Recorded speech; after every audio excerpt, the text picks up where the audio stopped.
वो क्या भैया में आपका स्वागत है। दोस्तों कैसे हैं सब? उम्मीद है सब बढ़िया होंगे। और हाँ, आज फिर तैयार होंगे कुछ नए अंग्रेजी शब्दों को अपनी वोकैबुलरी में जोड़ने के लिए। बिल्कुल। हाँ। आज हम फिर से कुछ दिलचस्प शब्द सीखेंगे, उनके हिंदी अर्थ, सिनोनिम्स मतलब मिलते जुलते शब्द, और हाँ, उदाहरण वाक्य भी देखेंगे। और सबसे सही बात यह है कि यहाँ वोकैब हुई और आसान।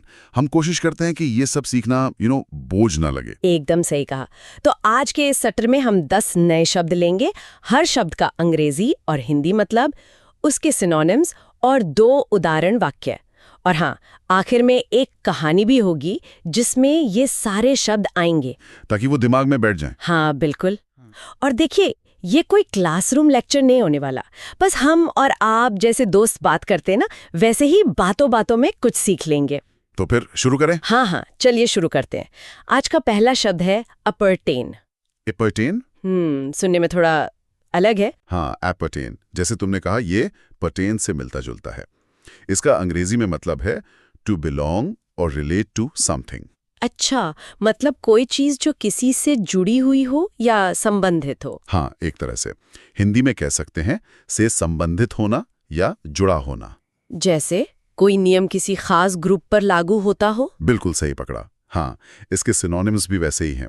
Belong, relate, concern, apply. ये सब संबंध या लागू होने का भाव देते हैं। अच्छा, चलो उदाहरण देखते हैं। पहला वाक्य है duties of honesty appertain to every citizen. मतलब ईमानदारी के जो कर्तव्य हैं वो हर नागरिक से संबंधित हैं, उन पर लागू होते हैं। ठीक है। और दूसरा है the law only appertains to registered members. मतलब ये कानून सिर्फ रजिस्टर्ड सदस्यों पर ही लागू होता है, बाकियों से संबंधित नहीं है। एग्जैक्टली। समझ गई। काफी काम का शब्द है ये। ठीक है, अब हम अपने दूसरे शब्द पर हैं। ये शब्द है ग्रिन्ड। अरे वाह, ये तो सुनते ही चेहरे पर मुस्कान आ जाती है। हाँ, अंग्रेजी में इसका मतलब है smiled broadly, often showing teeth. जोर से मुस्कुराना, वो भी दांत दिखाते हुए। हाँ, हिंदी में कहेंगे मुस्कुराया या दांत दिखाकर हंसा, जैसे कोई बहुत ज्यादा खुश होके मुस्कुराए। बिल्कुल। इसके सिनोनिम्स भी देखो।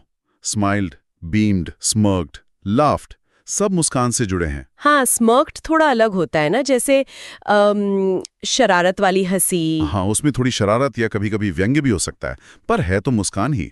सही बात।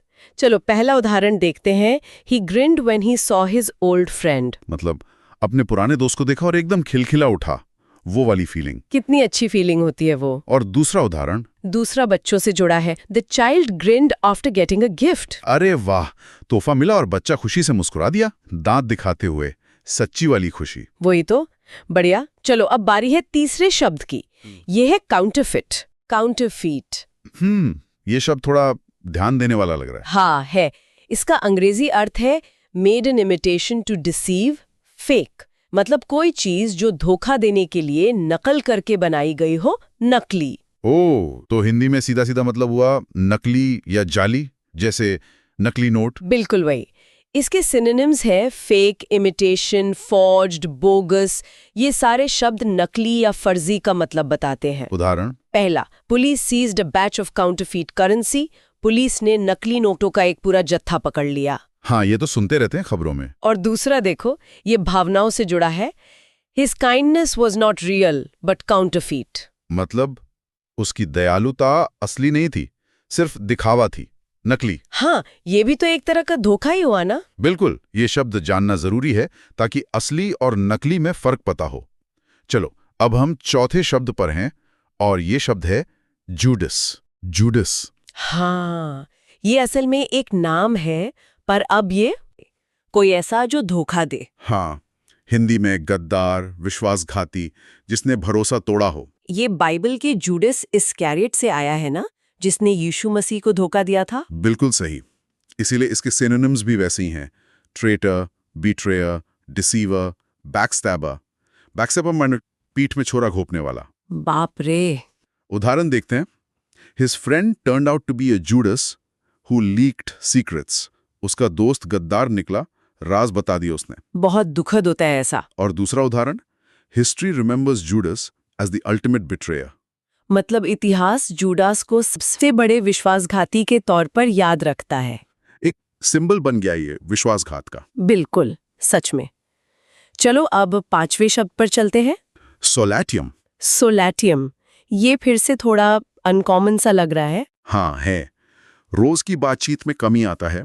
इसका अंग्रेजी अर्थ है मनी और कॉम्पनसेशन गिवन फॉर लॉस और सफरिंग। अच्छा, यानी किसी नुकसान या दुख के बदले में दिया जाने वाला पैसा या मुआवजा। हाँ, हिंदी में से कहेंगे सांत्वना राशि या क्षतिपूर्ति, जैसे सरकार देती है ना कभी कभी। हाँ, दुर्घटना के पीड़ितों को जैसे। बिल्कुल, इसके सिनोनिम्स हैं कंपनसेशन, रेपरेशन, कॉन्सोलेशन, रिलीफ।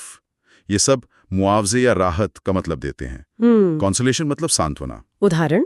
पहला, the government gave a solatium to victims families.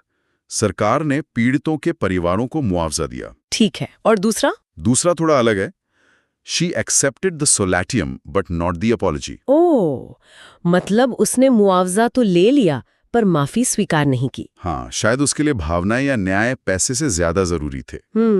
ये बात भी है, पैसों से हर नुकसान नहीं बढ़ता। चलो अब हम छठे शब्द पर आ गए हैं, टिरानस। टायमिस, ये शब्द ताकत और उसके गलत इस्तेमाल से जुड़ा है।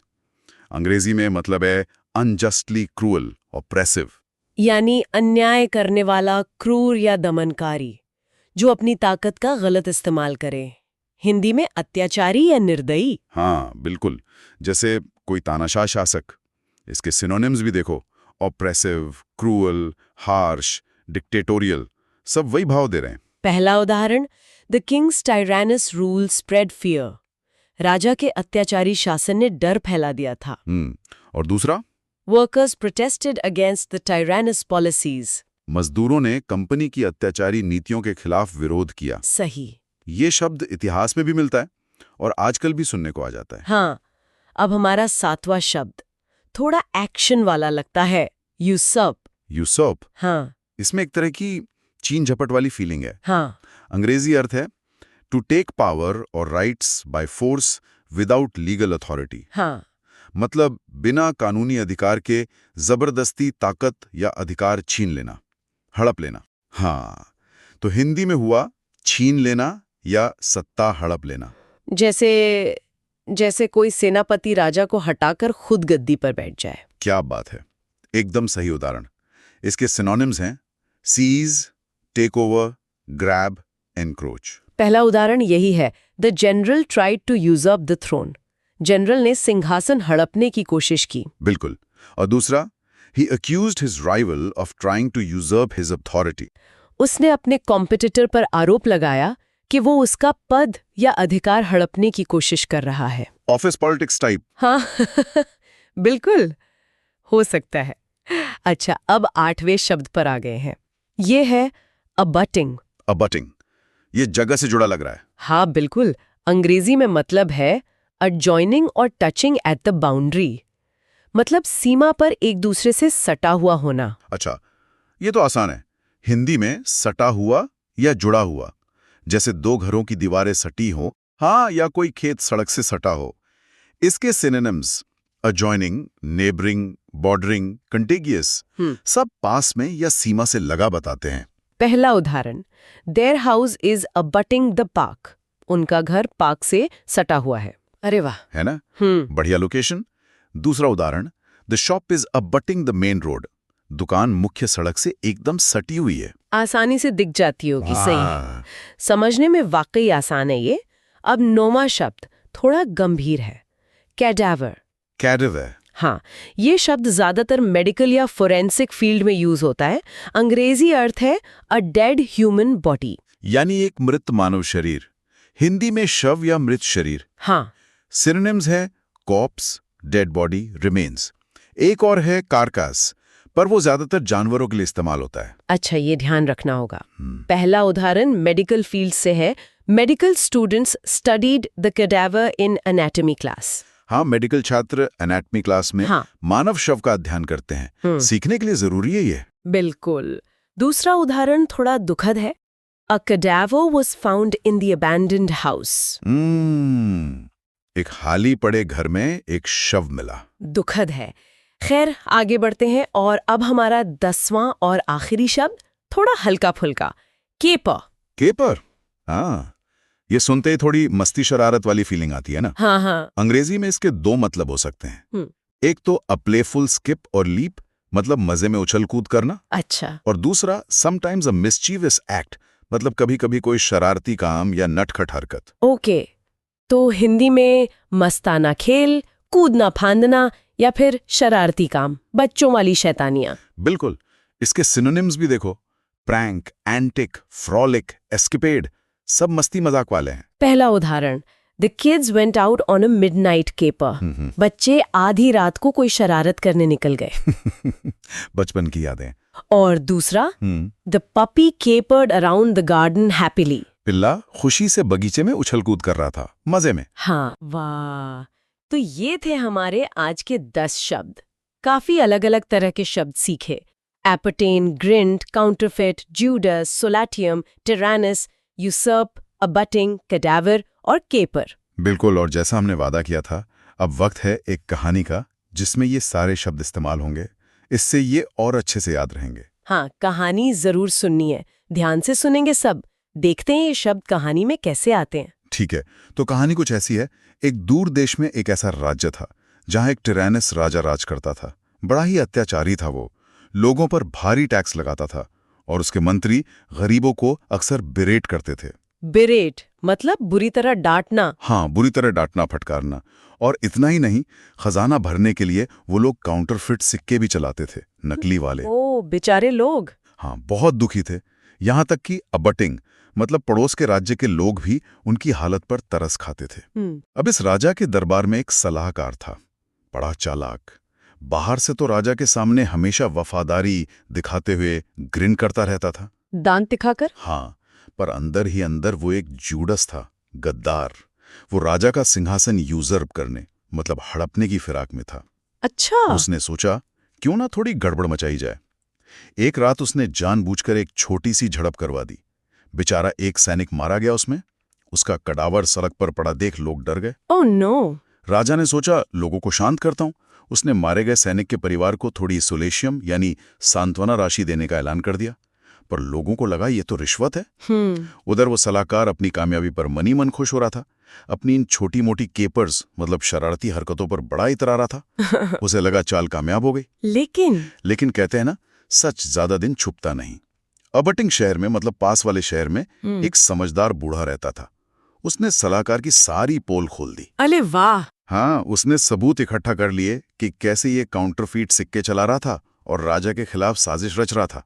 फिर क्या हुआ? जब उसे राजा के सामने लाया गया तो उसकी सारी हेकड़ी निकल गई।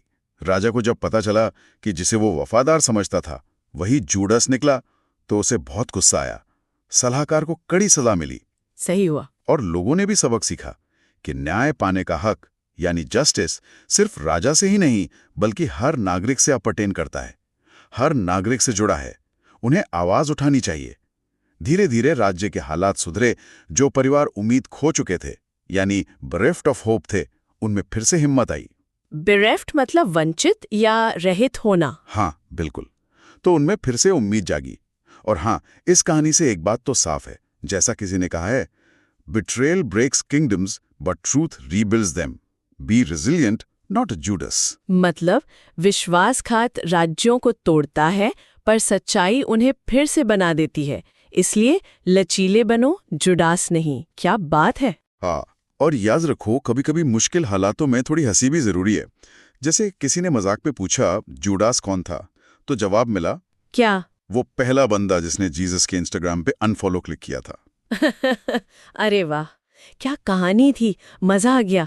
इसमें ना सिर्फ हमारे आज के 10 शब्द एपर्टेन, ग्रिंड, काउंटरफिट, जूडास, सोलेटियम, टेरेनस, यूसर्प, अबटिंग, कडावर, कैपर, बल्कि बिरेट और बिरेफ्ट भी आ गए। हाँ, और आपने तो कहानी में ही मोटिवेशन और मजाक भी डाल दिया। बहुत बढ़िया। हाँ, कोशिश यही थी कि सब कुछ एक साथ मिल जाए और सुनने में मजा आए। शब्दों को कहानी में यूज करने से वो याद भी रहते हैं। बिल्कुल सही कहा। तो चलिए आज के इस सत्र को यहीं समाप्त करते हैं। जाने से पहले एक बार फिर से आज सीखे हुए 10 शब्दों को दोहरा लेते हैं।